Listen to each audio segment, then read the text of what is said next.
Piper Alfa, one of the most productive oil platforms in the North Sea. It's a city anchored in the ocean, supporting more than 200 workers and pumping oil 24 hours a day.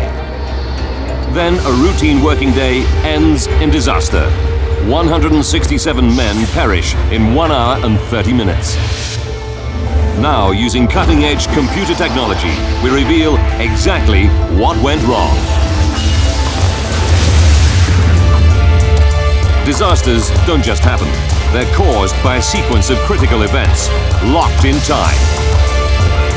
Unravel the fateful decisions in those final seconds from disaster.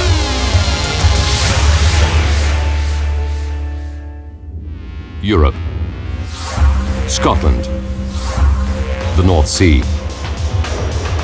Wednesday, July the 6th, 1988. Piper Alfa is stationed 176 kilometers out from the city of Aberdeen, in the middle of the infamously rough North Sea.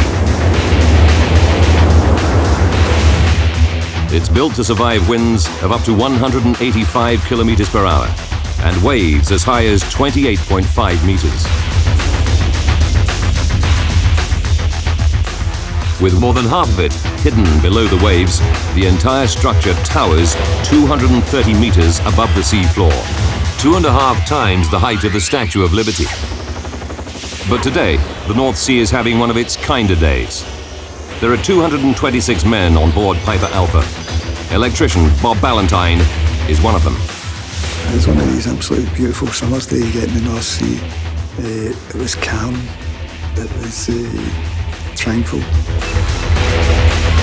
To keep the massive rig running smoothly, the complex machinery requires regular servicing. It's a never-ending job. 7:45 a.m. Lead production operator Bernard Curtis issues permits for the day's maintenance work.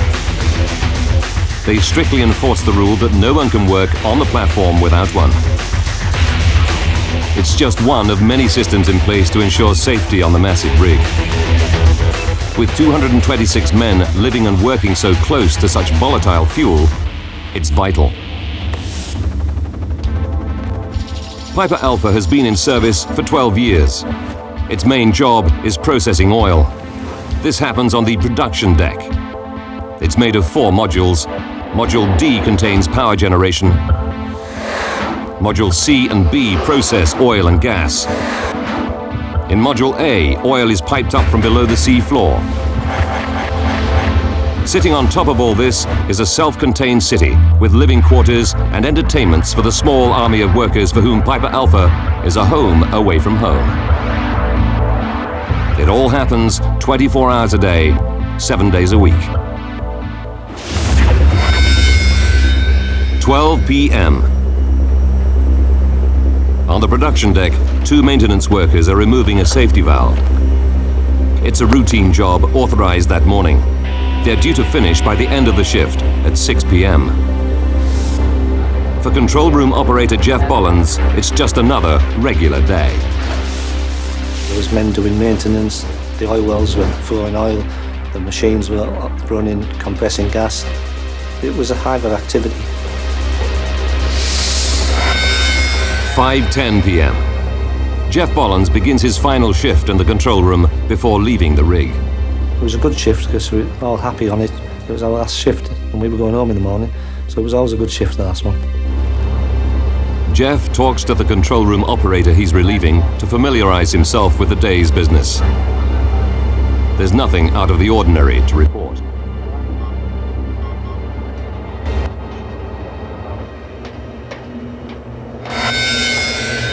"6 p.m. The day shift ends. But on the production deck, work on the safety valve isn't finished. Replacing it will have to wait until morning. It's not a problem. The pump it's connected to is shut down. There are now 62 men running Piper Alfa on the night shift. The other 164 are off duty, eating, relaxing, or sleeping in their living quarters.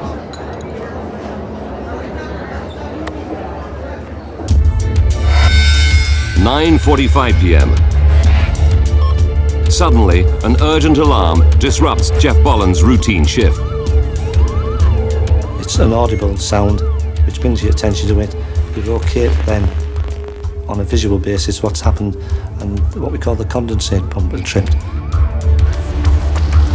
Condensate is the oil man's term for LPG, liquefied petroleum gas, a volatile and highly flammable liquid. The pump compresses it to a pressure of 78 atmospheres.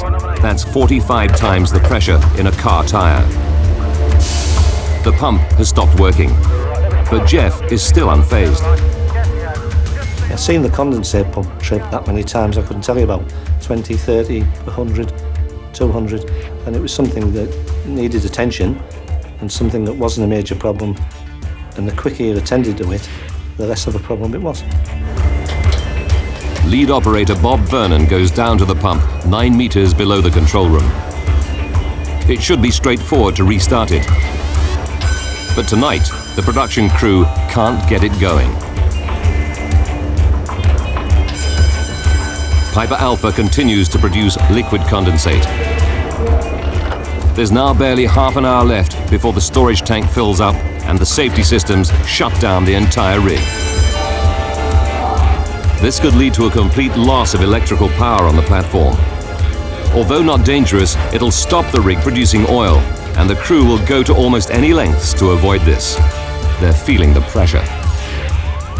Things became more and more of a problem. So what started off as quite a routine incident and a minor problem was snowballing. Normally, a second pump would be available, but tonight it's out of service for maintenance.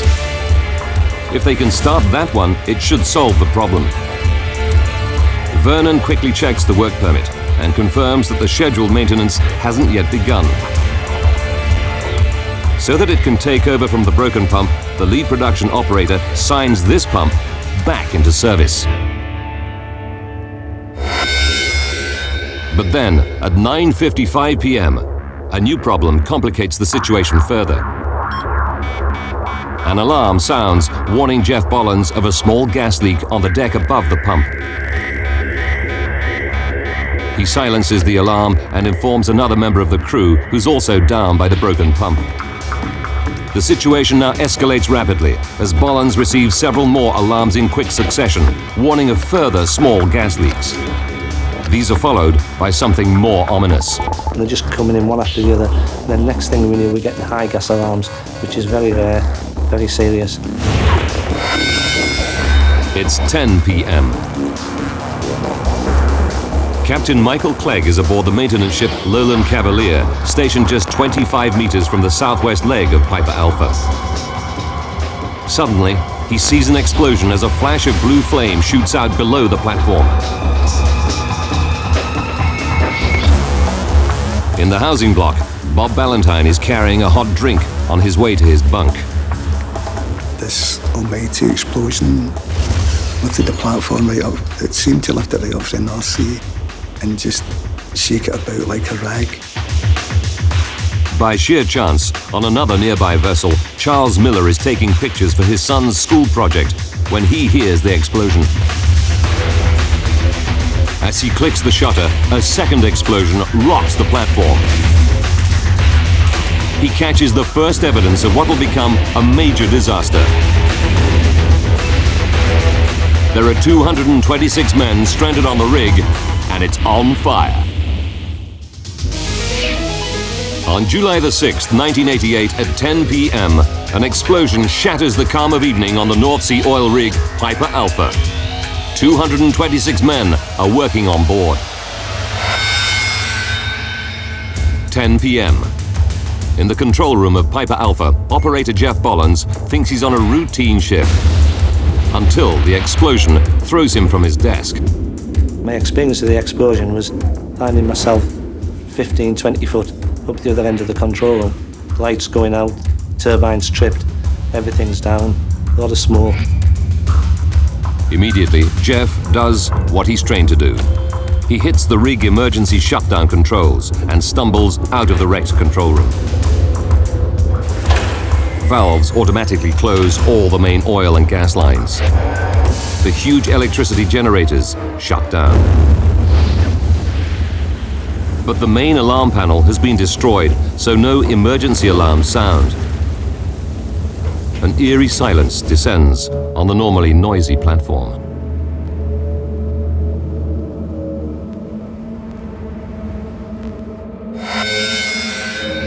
"10:05 p.m. This amateur home movie, shot from a nearby ship, shows Piper Alpha just after the first explosions. On the blazing platform, Jeff Bollins and 20 of his colleagues are surrounded by flames and smoke. They're trapped 29 meters above the waves. They need to think fast.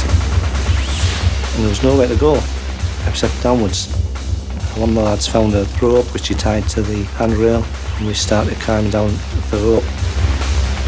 They scramble down to a deck just 6 meters above the water and jump into the sea. A safety boat is always close to the rig, and tonight other ships are also nearby, laying undersea pipes. They all launch small rescue craft to pick up survivors. Within 5 minutes, Jeff and his colleagues are plucked from the water. They are some of the lucky ones. 10:20 p.m. Piper Alpha is shaken by a second colossal explosion, captured on this video.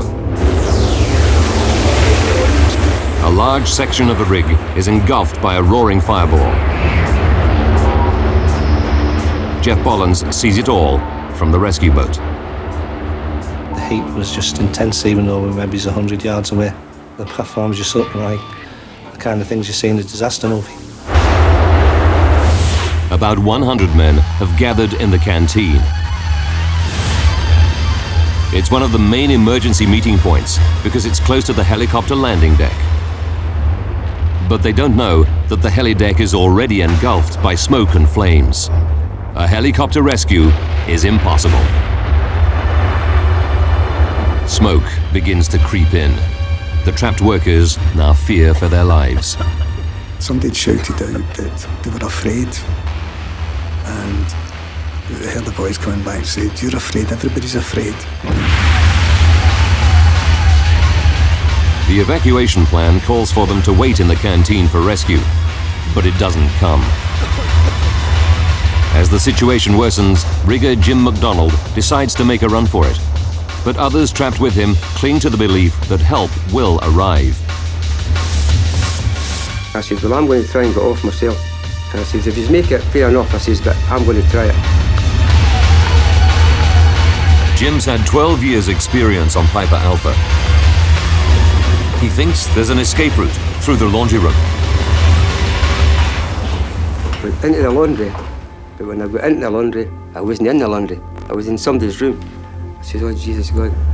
I just sat in the corner of the corridor in the corner. Disoriented by the thick smoke, Jim McDonald is lost. At every moment he sits there, the odds against him grow.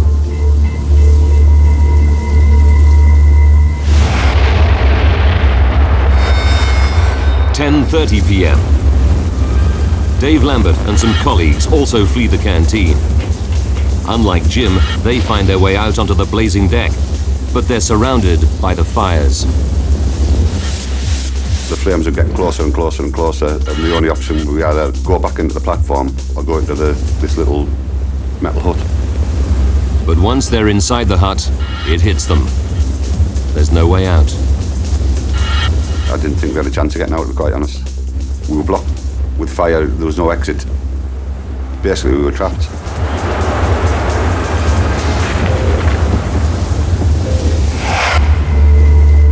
In the living quarters, Jim McDonald comes to the growing realization that he's one deck higher up than he should be. He makes one last effort to find the escape route through the laundry.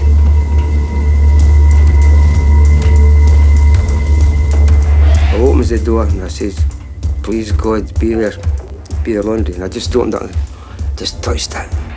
Oh, the washing machines. Once outside, he runs across the blazing deck and down to a platform on one leg of the rig.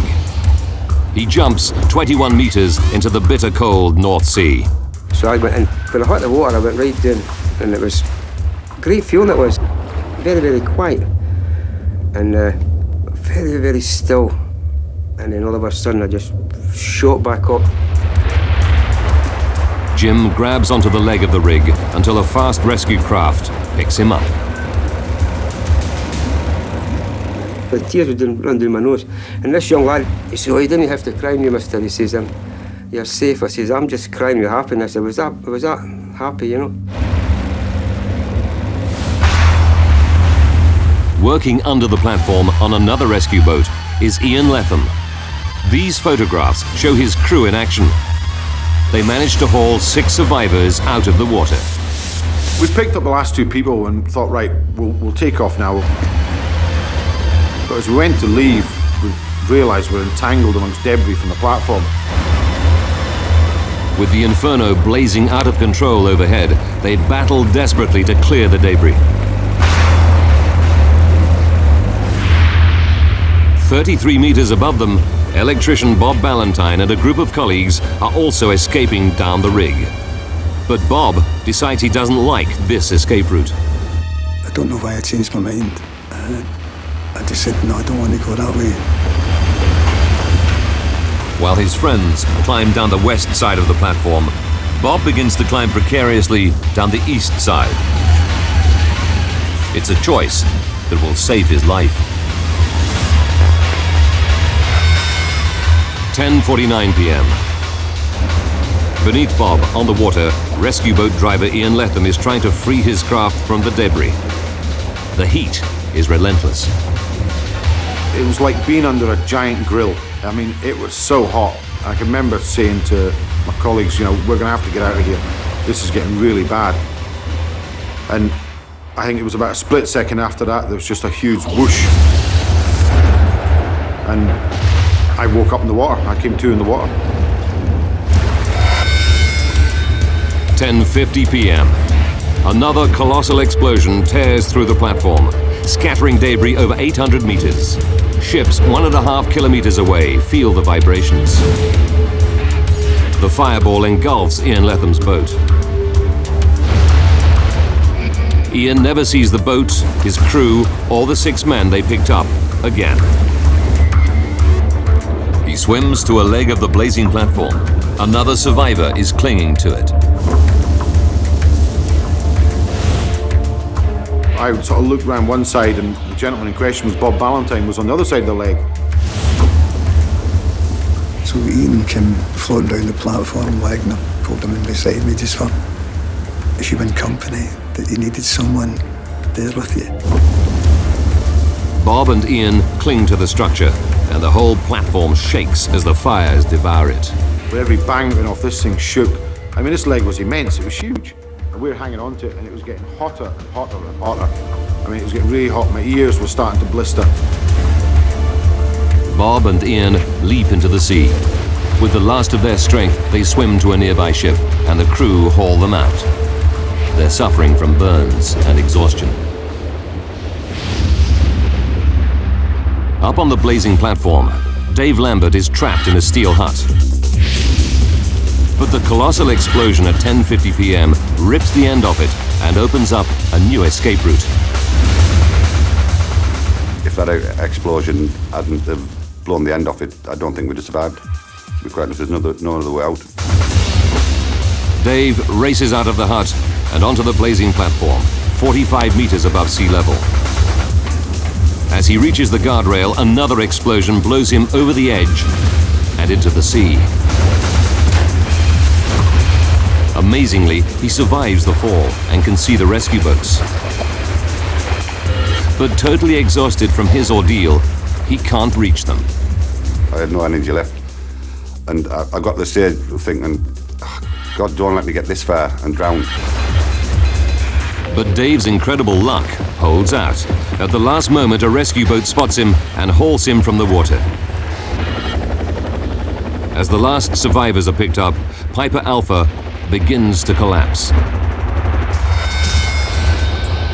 11:20 p.m. Another violent explosion shakes the platform. Piper Alfa is now in its death throes. One of the cranes collapses. Then the drilling derrick. The whole platform begins to tilt to the east. The main living area containing the canteen where the workers gathered to be rescued tips to the north and slips below the waves. There'll be no rescue. The rest of the platform follows it into the North Sea. By 12:45 a.m., the 20,000-ton Piper Alpha platform is gone. This tiny piece, part of a section called Module A, is all that remains. There were 226 men on Piper Alpha. 167, including 2 rescue workers, die. The tragedy takes everyone by surprise. North Sea oil is the pride of Britain. The country earns huge profits from it. No offshore platform has ever been lost before, anywhere. Suddenly, oil rig workers worldwide can sense a new threat. The Piper Alpha disaster takes just 1 hour and 30 minutes. Now, by rewinding events and going deep into the investigation, we can discover what truly happened. What started the catastrophic chain of events? And how had this massive rig that had operated reliably for 12 years become an inferno? Advanced computer simulation will take us where no camera can go, into the heart of the disaster zone. When the UK government launches one of its biggest ever inquiries, Senior Judge Lord Cullen brings in 89 expert advisors to analyse every second of the disaster.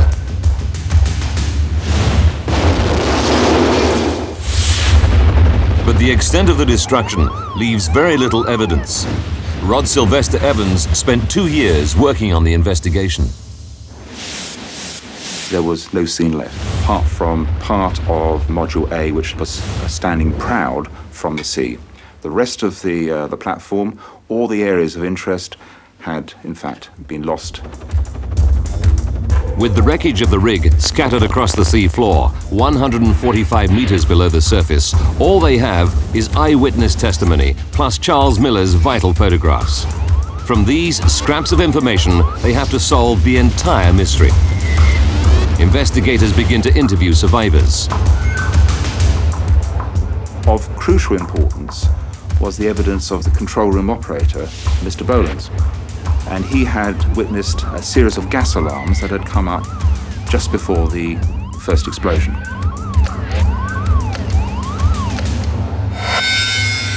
One hour, 35 minutes to disaster. These gas alarms are all from the production deck. The investigators study the 4 15 by 46 meter modules that make up this deck. They conclude that all of the alarms come from one area, Module C. Another clue confirms this. Captain Michael Clegg on the nearby vessel Lowland Cavalier sees a blue flash coming out from the same area. These 2 pieces of evidence are enough to convince the investigators that Module C has to be the starting point for the disaster. But the flash of blue flame has to have a fuel source. What is it? Piper Alpha produces 3 highly flammable products: natural gas, liquefied petroleum gas or LPG known as condensate, and crude oil. All 3 are prime suspects for the start of the disaster. First, they investigate the platform's main product, crude oil. It burns in a very distinctive manner. Professor Dougal Drysdale is an expert in flame behavior. Once you ignite it, the surface is burning. The flames have a characteristic appearance in that they will tend to be large and sooty.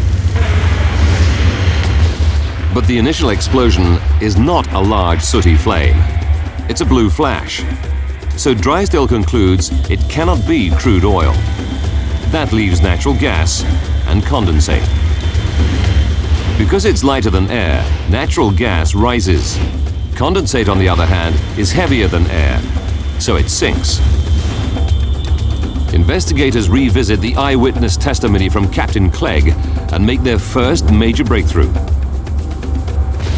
He sees the flash coming out from under Module C. The fuel source for the blue flash must be heavier than air. It can only be condensate. But investigators believe that this explosion was relatively small, barely the equivalent of one car tank full of petrol. How does a small explosion in one module escalate into a disaster that wipes out the giant 20,000-ton platform? A series of massive explosions and fires has destroyed the huge oil platform Piper Alpha and killed 167 men. It's a devastating tragedy with worldwide repercussions for the oil industry. Using advanced computer graphics based on the official report, we go deep into the investigation to uncover the chain of events, second by second. Investigators believe that the disaster starts with a small explosion of condensate or liquefied petroleum gas. They also pinpoint where the disaster starts, in part of the platform called Module C. But there shouldn't have been any loose condensate in that module. Where did it leak from? To get at the answers, investigators turn their attention to the gas alarms Jeff Bollins observed in the control room immediately before the explosion. We were able to determine that, in fact, the only possible way of explaining the pattern of gas alarms was by a condensate release in the eastern end of the module. The only condensate at the eastern end of Module C is contained in two safety valves. But these are safety devices designed to withstand more than twice normal operating pressures. How could they leak? Then the investigators make a vital discovery. One of these valves had been removed for a routine safety check. Could the open pipe be the source of the mysterious leak? They dig deeper and discover that in normal safety procedures, workers insert a flat metal disc to seal the hole where the valve has been removed, and that prevents any leaks. If the hole was sealed, condensate could not have come from there. But they remain convinced that the safety valve is the prime suspect. To check their theories, they conduct a series of tests on an identical metal disc, tightening its bolts by varying amounts. This video from the inquiry shows the actual tests. The test results show that the sealing disc could leak if workers tighten the bolts without a wrench, leaving them just finger tight. As if the bolts were done fairly loosely, you would look done up when you looked at it, but there was a gap. This is a vital breakthrough. Investigators now believe that a leak from a loosely fitted metal disc is the starting point for the entire catastrophe. But there's a problem with this theory. The valve in question was undergoing maintenance. There should have been no condensate in that pipe. Solving this mystery becomes the new focus for the investigators. Using plans of the rig, they trace the pipe down to a different deck, where it connects to a pump. But they know this pump was out of service for maintenance. It should have had no condensate in it.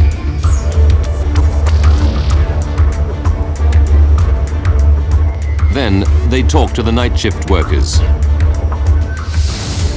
Their evidence reveals that another pump in service that night broke down 1 hour, 45 minutes before disaster.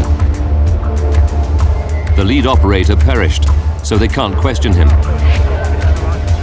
However, the evidence suggests he intended to swap the pump in maintenance for the broken pump to keep production flowing. But the pump undergoing maintenance was missing its safety valve.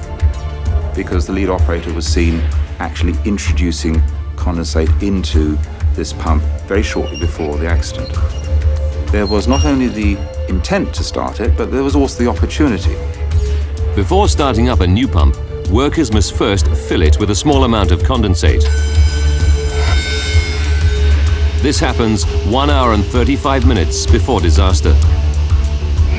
But this small amount of condensate leaked. The loosely fitted sealing disc, secured only hand-tight, triggered the first gas alarm Jeff Bollins heard in the control room. When the pump was ready to start, the lead operator released more gas into it. He opened up the valves to introduce more condensate, and it was during this period that there was a very major release.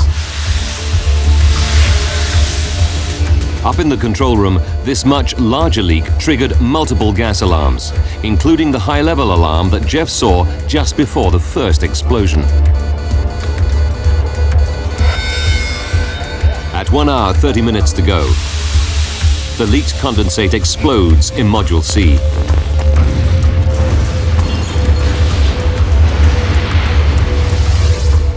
Investigators are zeroing in on the chain of events, but there's a break in the link. Module C is protected by huge firewalls designed to resist intense flames for up to 6 hours. And this first explosion is not very violent. But photographic evidence reveals a surprise. Less than 10 seconds after Module C explodes, the picture shows a huge fireball ballooning out of the module next door, Module B. How did it break through the firewalls and spread so fast?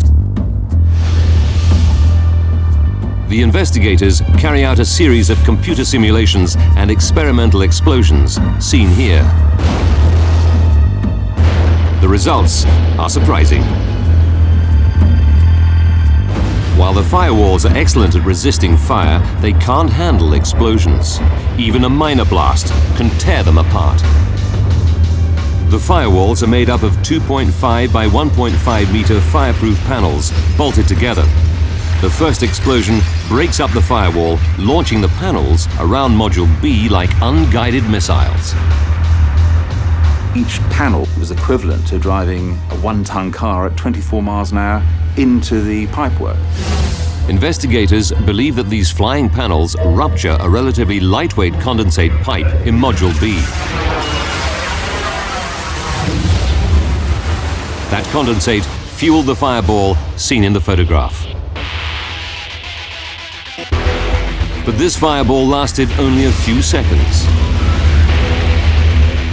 It may look big, but the investigators don't believe it was lethal enough to destroy Piper Alpha. Something else caused another massive explosion 19 minutes later that doomed the 20,000-ton platform. What was it? Investigators are trying to explain a massive series of fires and explosions that destroyed the gigantic offshore oil platform Piper Alpha, leaving 167 men dead. After 2 explosions, a new fire was now burning on part of the platform called Module B. It was fueled by something, but what? A sequence of 20 photographs chronicles the early stages of the fire. It's not much, but it's the very best evidence they have. You can see the fireball lifting away from the front of the platform, and that leaves behind a very different type of fire, producing a huge plume of smoke. A smoky plume is characteristic of a crude oil fire. Module B was one of the worst places to have a fire because it contains tanks that store up to 55 tons of crude oil.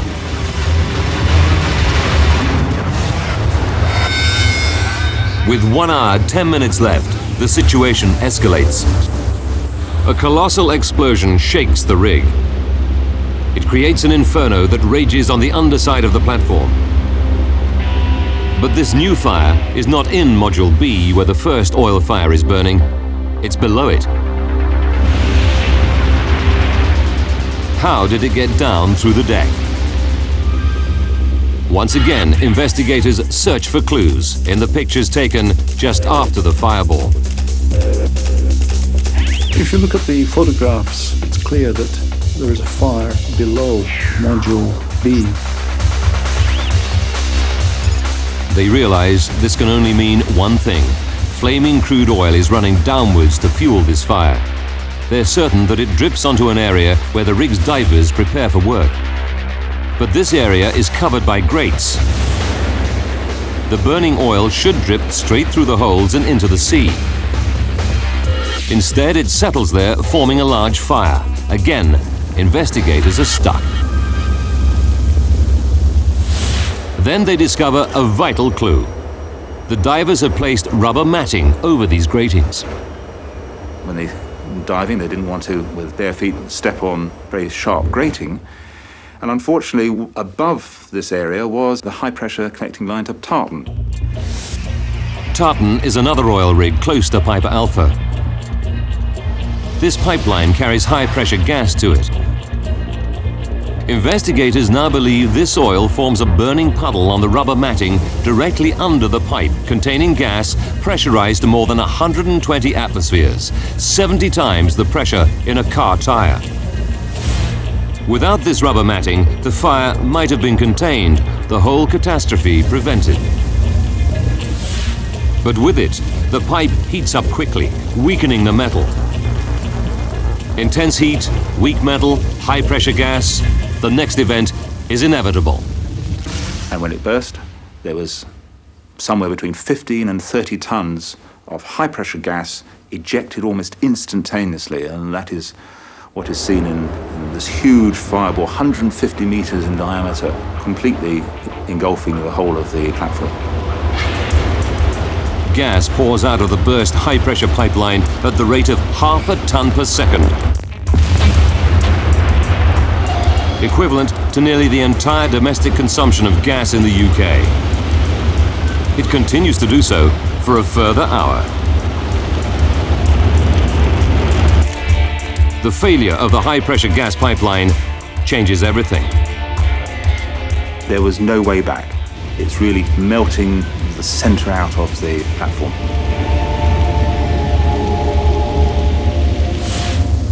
There are still 2 more gas pipelines that run from Piper Alpha. The larger of them contains 1,120 tons of pressurized gas, 3 times as much as the one that has already burst. Investigators realize that it was now just a matter of time before these other gas pipes failed. 1 hour, 10 minutes before the breakup of the rig, there was no hope of stopping the inferno. An even larger explosion shakes Piper Alpha. One of the 2 remaining pipelines has burst.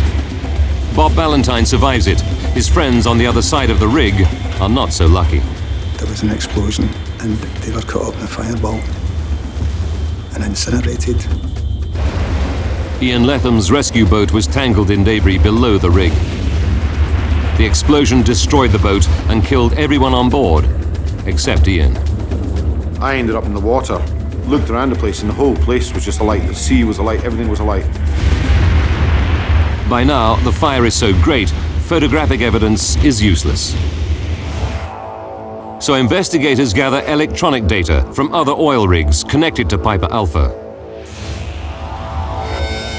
40 minutes to go. The investigators discover that the gas pressure in the larger of the 2 remaining pipelines begins to fall rapidly. It's this which is now burst. Only one gas line, connecting Piper Alpha to the Claymore platform 35 kilometers away, remains intact. 10 minutes remaining. There's another massive gas explosion.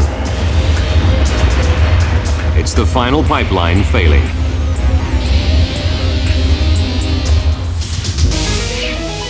One hour and 30 minutes after the chain of events begins, the disaster claims its final victims. The living quarters, where so many workers took refuge, slips off the platform and down to the bottom of the North Sea, taking with it the last of the crew of Piper Alpha. 1 hour after the housing block collapses, there's nothing left of Piper Alpha except for the burnt-out wreckage of Module A. From tiny scraps of evidence, the investigators have managed to piece together a coherent explanation of the catastrophe. But there is still one more shocking revelation, a final link in the chain involving not failed technology, but simple paperwork.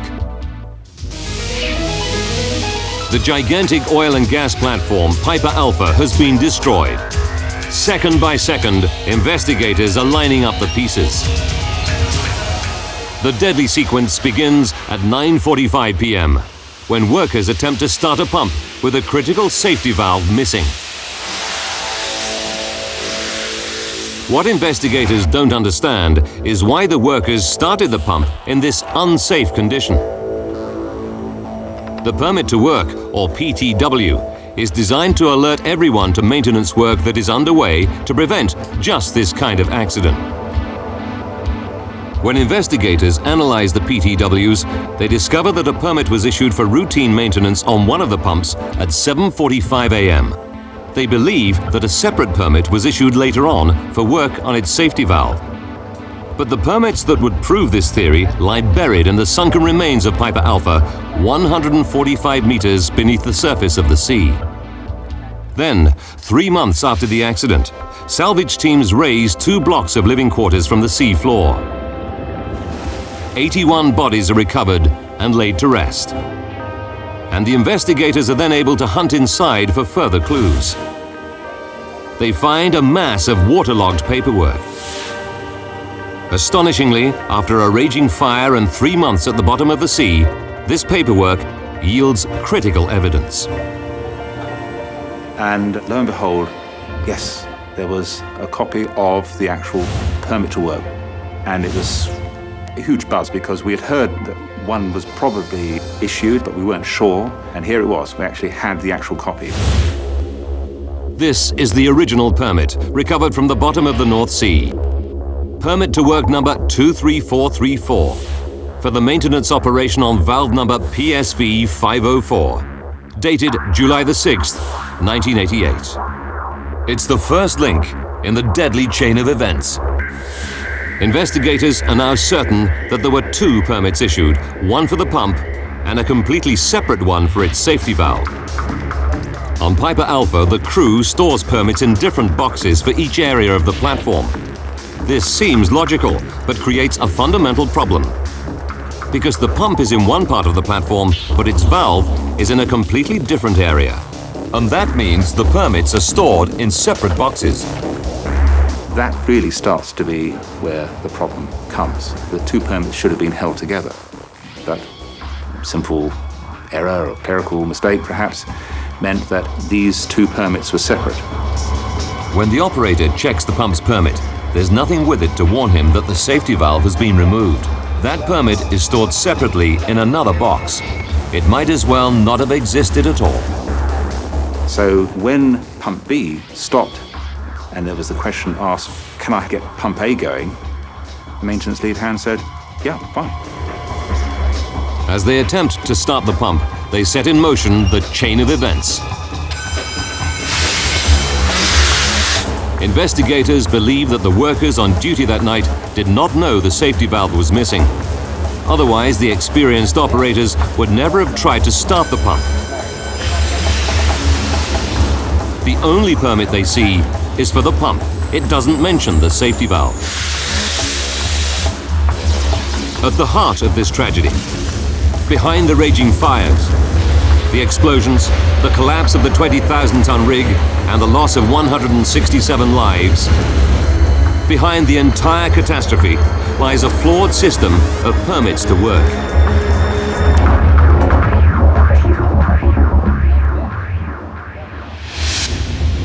A tightly linked sequence of events leads to the disaster on Piper Alpha. A break anywhere in that chain could have reduced the impact of the catastrophe or even prevented it. If the permit system had been effective, the night shift would have known a safety valve was missing. If the flat metal disc had been fully tightened, the condensate would not have leaked. If the firewalls had been able to withstand the explosion, the disaster would not have spread. If divers had not placed rubber matting on the metal grate, a pool of burning oil would not have formed, and the massive high-pressure gas pipe would not have exploded, sending Piper Alpha into the sea and 167 men to their deaths. The Cullen inquiry criticised many aspects of North Sea oil rig operations. But its most serious criticisms targeted the flawed permit-to-work system, which the inquiry identified as the most significant culprit in the tragedy. Occidental Petroleum, Piper Alpha's operating company, paid millions in compensation to victims' families. But because of insufficient evidence, no criminal charges were ever brought. Piper Alpha's survivors pay a far heavier price. Dave Lambert found the burden of survival almost intolerable. I had feelings of guilt. Why me? Why did I survive? Even though obviously I'm happy I survived. Your whole life actually changes. Everything seemed to stand still. Nothing really seemed important. And it took quite a number of years to get over them feelings. For Ian Letham, sole survivor of his rescue boat, the effect has been more fundamental. I was always happy, didn't care, get on with it, bit of laugh. Now I find life's too short now. I find I've got awful serious. You know, I can't be bothered with insignificant things anymore. I just crack on with important things now. That annoys me because I liked the way I was before Piper. I don't particularly like the way I am now.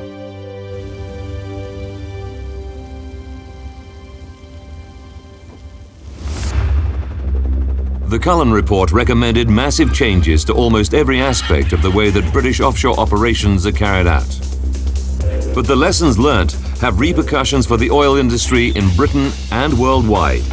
The hope is there will never again be a disaster like that of Piper Alpha.